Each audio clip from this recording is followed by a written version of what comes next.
اهلا، انا مصطفى مهدي مبارك، الطالب اللي اتخرج بثلاث شهادات هندسه من جامعه كنتاكي. وفي الفيديو ده هقول لك الاربع استراتيجيات اللي انا استخدمتهم عشان اعرف اتخرج. ولو فضلت للاخر هيبقى في طريقه ازاي تروح اول سنه ليك جامعه في امريكا مجانا. ايوه بالظبط كده، بس عشان بحبك. وبشكل عام هتتعلم كتير عن نظام التعليم هنا في امريكا، فاشترك لو ما كنتش مشترك عشان دي بس بدايتنا. ويلا بينا. الاستراتيجية الاولى، نظام الدراسة في أمريكا هنا بيمشي بحاجة اسمها credit hours. أنت عشان تتخرج أنت محتاج 128 ساعة عشان تتخرج ببكالوريوس واحد بس. الطالب بدوام كامل بياخد 12 ساعة في السمستر، وأعلى عدد ساعات أنت ممكن تاخده هو 19 ساعة. وهنا تيجي الاستحالة، عشان تتخرج بثلاث بكالوريوسات نفس ما انا عملت، لا مش ثلاث تخصصات، هم ثلاث بكالوريوسات. عشان تعمل كده انت محتاج 176 ساعة. لو عايز تتخرج في 4 سنين زي ما انا عملت هتبقى محتاج تاخد 22 ساعة كل سمستر. فانا عملت ايه؟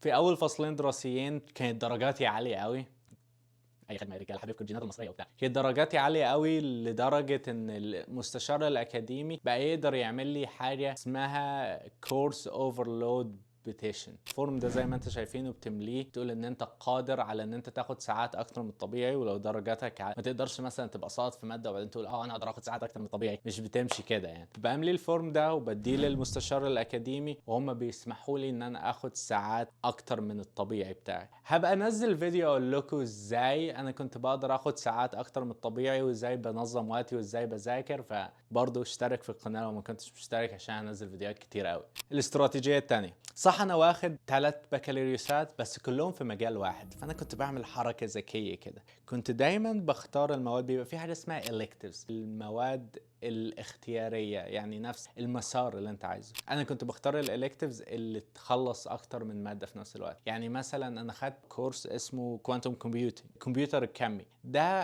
اتحسب لي على الريكوايرمنتس، على الحاجات اللي انا لازم اخدها للثلاث تخصصات، للالكتريكال انجينير، كمبيوتر انجينير، والكمبيوتر ساينس. الموضوع بيمشي ان بيبقى عندك ريكوايرمنتس، كل تخصص ليه ريكوايرمنت. يعني مثلا في هندسه الكهرباء بيبقى فيه ريكوايرمنت سوفت وير، فموادي من الكمبيوتر ساينس بتشيل الريكوايرمنت ده. ومن الكمبيوتر ساينس عندي ريكوايرمنت هاردوير، فموادي من هندسه الكهرباء كانت بتشيل الموضوع ده. وانت عارف هندسه الكمبيوتر هي خليط بين هندسه الكهرباء وعلوم الكمبيوتر، فهندسه الكهرباء هندسه الكمبيوتر كانت بتتشال في النص. فده اللي انا عملته، ان انا اختار مواد تتحسب كريكوايرمنت لاكتر من تخصص في نفس الوقت. الاستراتيجيه الثالثه، انا في اخر صيف ده عملت حركه صايعه جدا. في حاجه اسمها بري ريكويزيتس. بري ريكويزيتس معناها مواد لازم تتاخد قبل مواد تانية.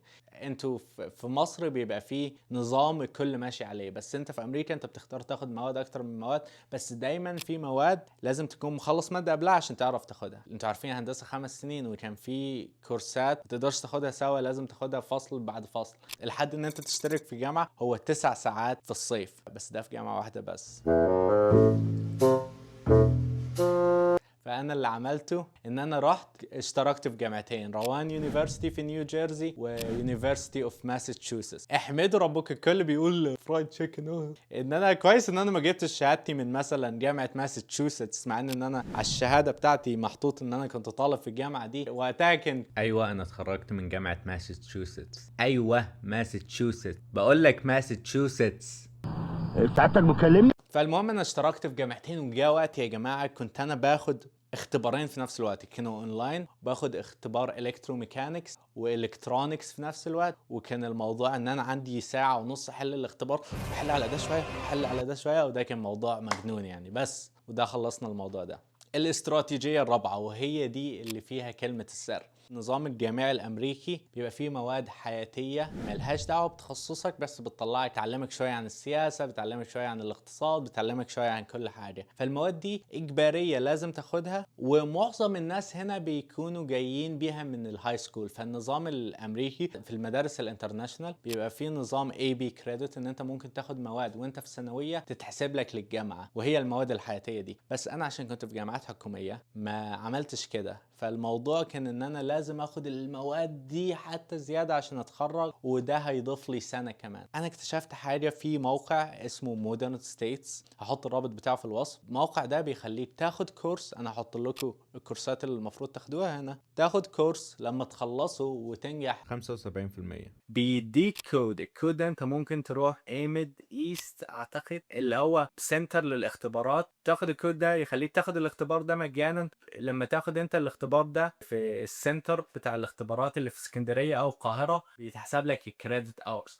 فانت ممكن تاخد تفاضل وتكامل، كيمياء، وكل المواد الحياتيه دي، وتوفر على نفسك سنه. وبدل ما تتخرج في 4 سنين، لو عندك تخصص واحد تقدر تتخرج في 3 سنين. وده اللي الناس بتعمله، بتعمل حاجه اسمها تيست اوت، ان هم بدل ما اخد ماده على فصل دراسي كامل اقول لا انا كويس في الماده دي، بتذاكرها. انا ذاكرت والله 3 ايام بس، وبعدين بقوم واخد الاختبار وبقوم معديه وبس. والله شكرا على كل الحب اللي جاي لي، واهلا بالناس الجداد. انا لسه لازم نتعود على بعض، بس انا احبكم في الاخر يعني. واحنا عندنا فيديوهات كتير ننزلها وشغل كتير نعمله، عشان الناس مش فاهمه هو الموضوع ترند ليه. الموضوع ما كانش ترند بس عشان 3 شهادات هندسه، ولا عشان انا كنت بطل ملاكمه في الجامعه، ولا عشان جبت ال3 شهادات دي في 4 سنين، ولا عشان انا اديته خطبه. هنا الموضوع اتشهر في امريكا. انا كنت في مقابله تلفزيون من شويه عشان الخطبه كانت كويسه قوي، كان خفه دم المصريين بانت. الخطبه في اخر فيديو، لو انت ما شفتوش روح شوفه. بس يعني ففي مفاهيم كتير غلط وحاجات كده، وانا هبدا انزل فيديوهات اقول كل الحاجات. انا نزلت حاجه على الانستجرام بتقول لي لو عندك اسئله اسالني، الفيديو ده على الانستجرام وانا هاخد منه